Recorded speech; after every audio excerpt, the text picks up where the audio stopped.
I Am Jesus Christ is a Christian open-world RPG where you get to play as the Caped Crusader himself. It's sort of like Skyrim, but somehow even more buggy. You wander around generic Unreal Engine demo scenes, turn water into wine, and even get to duke it out with Satan inside an active volcano. Now, I'm not really up to date on religious video games, but I know they have a track record for being particularly awful, and they're not exactly easy to find either. So I took to Google and searched for religious video games, and it gave me some very questionable results. I mean, I guess Outlast 2 has religious themes, but I don't think you'd want to bring it to a church group. But on the other hand, Final Fantasy X, you know the Pope would be a big Blitzball fan. But when I heard about a new title mixing an open-world RPG with the terrible quality of religious games, I was all in. Just recently I saw that they posted the prologue on Steam for free, so I had to pick it up. Do you remember a few years back when every video was like, they made Mario in Unreal Engine, and it turned out to be complete garbage? Well, this is pretty much in line with those games. A bunch of flashy effects slapped on a barely functional project. Anyways, while the game was downloading, I decided to do a little digging on the company behind it. Simula M, or Simula Maker as they're sometimes called, is a Polish studio who appear to be exclusively making asset flips. They have a bunch of titles listed on Steam, all labeled in development and planned to release next year. So either this studio is huge and has different teams devoted to each game, or they're all just juggling projects like no tomorrow. Looking at their other games, Noah's Ark fits the theme of generic, low-quality Christian games, but Jungle House looks like someone bought a survival game asset pack and uploaded that straight to Steam. So right off the bat, I kinda knew that I was in for some grade A trash, but I was hoping it was that enjoyable kinda garbage. And boy was I right. But instead of trying to explain this game in some sort of review format, let me just take you along the journey as I experienced it myself. Trust me, it'll be worth it. So without further ado, let's just hop into a little game called Am Jesus Christ? Add to Wishlist. The game starts off by asking you to pick between gameplay and story modes. If I wanted the story, I could just read a Bible, so I obviously chose gamer mode. I was then presented with a very long loading screen before seeing a Bible quote written on a book floating in an Unreal Engine default scene. After that, I got the grand intro to the game, narrated by a Morgan Freeman impersonator they probably hired on Fiverr. Without him, nothing was made that has been made. We get some more scenes featuring epic asset packs like space, dinosaurs, and savannah. A creepy angel appears out of thin air to scare the hell out of some people eating dinner. I think their faces really say it all here. Then the angel goes to talk to some shepherds, who may or may not be generic caveman models with some basic clothes on top. Eventually the angel leaves, and I was left staring at another endless loading screen. The game starts off with you, as Jesus, waking up in a very Skyrim-esque fashion. It was around this point that I started realizing how poorly optimized everything was, so I started cranking down all the settings to minimum, which barely made a difference. Your first quest is to talk to your mom outside your house. She stares off into the distance and opens and closes her mouth rhythmically. For some strange reason, she's the only NPC that does this mouth thing, so I don't really know what's going on here. Regardless, she sends us off to find John the Baptist to help us gain powers. This is sorta like the Greybeard's questline in Skyrim. You have to find some old dude with magic powers to learn some of your own. Walking around, you're occasionally accosted by Bible quotes appearing from nowhere. You can't talk to people or interact with anything, but you can do some sick parkour moves. Oh, and I totally forgot to mention that every time you pause the game, it restarts the voiceover from the intro cutscene. So I ended up having knockoff Morgan Freeman speaking over almost the entirety of the first level. Without him, nothing was made that has been made. After hearing this first passage of the Bible 20 times over, it's burned into my head. So I spent some time asking people in the market where to find John, before finding a man named John Follower, who told me where to go. On the way, I stopped to stand in some fire for a while, confirming that Jesus is in fact fireproof. After telling my mom I was off to find John, I slipped out under the cover of darkness to meet my contact. Another dead-eyed man gave me a bunch of berries and sent me on my way to the top of High Hrothgar. Next up was, you guessed it, another long loading screen that's just a scene from the game with a 2000s era photo filter on top. After that was a nice little cutscene showing a highlight reel for John the Baptist. famous for dunking people in the water, as well as eating locusts and wild honey. And he ate locusts and wild honey. When the cutscene ended, I was on to level 2, walking through a very large open scene while Bible quotes get read off. This becomes a recurring theme in the game, walking for minutes on end in an attempt to stretch things out. Around this time, the game introduces a hunger meter, because I guess this is just a survival RPG now. So I have to pick random berry bushes so I don't starve on my long, boring walk. Gameplay. I meet John at his famous pond and try to go for a little swim to cool things off. Invisible walls block my way, so I talk to the caveman to keep things rolling. There's a little cutscene where John and Jesus just stand around for a bit,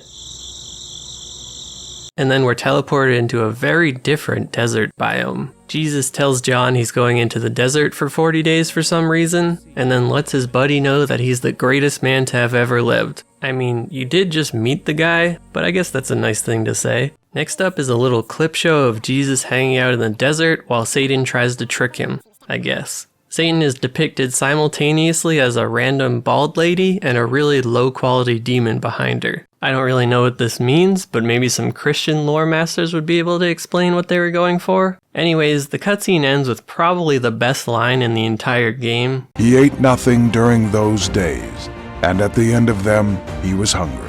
Well, damn, narrator. If I sat in the desert for 40 days with no food, I would be pretty hungry too. But now that that's over, we should move on to the next stage of the game, right? Wrong. You see, this game has a really bad habit of showing you a cutscene of what's going to happen in the game before you actually play it yourself. Kinda really kills the story of having everything from a 2,000-year-old book explained to you, right? Anyways, now we're presented with possibly the worst level in the whole game. All you do here is run to circles of light in a huge empty desert scene. Once you get to a circle, there's a little tutorial teaching you one of your Jesus powers. You can pray to recharge power, reflect projectiles, and even shoot lasers to pull enemies closer to you. Exactly like the Bible. A solid 10 minutes of suffering later, and Satan comes down as a glowing orb. Not the bald woman or the demon thing from the cutscene. He offers you a deal, but you don't actually get to make a choice here, so instead you're both teleported into an active volcano where the first boss battle takes place. You use the extremely janky powers from before to reflect balls of light at Satan, exactly like some of the Ganon fights in the Zelda games. Satan is defeated for now, but he vows to spread his evil across the land.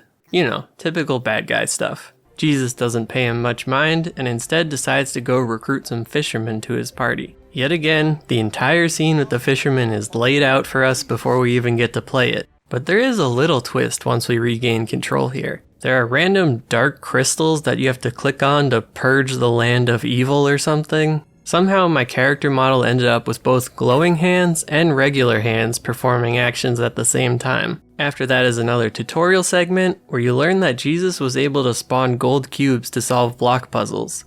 This is the real good stuff they don't teach you in church. Afterwards, we magic some fish into a fisherman's boat to prove how cool we really are, and Jesus says that instead of being fishermen, and I will send you out to fish for people. They see nothing wrong with this statement or the fish magic, so they decided to join the group. Next up is the infamous scene where Jesus turns water into wine. A real classic scene. I can't wait to see how it'll play out in-game. Oh wait, the cutscene just showed me the entire level, and now I just have to repeat it in-game for some reason. But before I arrive at the wedding with my two party-crashing friends, I have to learn how to launch gold bricks at glowing orbs in an empty void. Obviously a key skill we'll need for later. I'm really learning a lot from this game that I never knew about Jesus. Spawning gold bricks, shooting lasers, and complete fire immunity? Dude kinda had it all. So anyways, my next task was to mingle at the party with a bunch of emotionless NPCs. My two followers tried to keep up with me, but my epic parkour skills quickly got them stuck behind some furniture. The wine manager, instead of doing his one job that he was hired for, asked me to get wine for the party. So instead of going on some dumb fetch quest, I just magic some jars of water into wine instead. Now I don't know if this is a translation issue or what, but Jesus' lines are all pretty passive-aggressive all throughout this game. He just kind of commands people to do things all the time and nobody calls him out on it. Weird dialogue aside, we have one last quest to do in this area. A Roman soldier has a sick kid hundreds of miles away who he wants Jesus to telepathically cure. Like before, this scene plays out in a cutscene first, but the cinematic conveniently leaves out the most ridiculous segment from the entire game. Once we actually get to play it, we scoff at the soldier before magically jumping across the continent into the sick kid's body. If I had to guess, I'm pretty sure Jesus pulling a Honey, I Shrunk the Kids and miniaturizing himself didn't actually happen in the Bible. But it happens in this game, so we get to play as Osmosis Jesus and fight some diseases. And by diseases, I mean walk around some veins while clicking on comically large disease models. Every other unbelievable thing aside, since when were single cells the entire width of a vein? Anyways, I'm betting that this scene is another pre-bought asset pack that they were just itching to use. I mean, why else would this level be in the game at all? In fact, you finish the scene by fully healing the boy in one magic move, making the whole segment completely pointless. After this, Jesus delivers yet another passive-aggressive speech to the soldier whose kid he just saved. We get a little cutscene of the soldier reuniting with his family, and Jesus walks off into the desert yet again. And that's where the game crashed.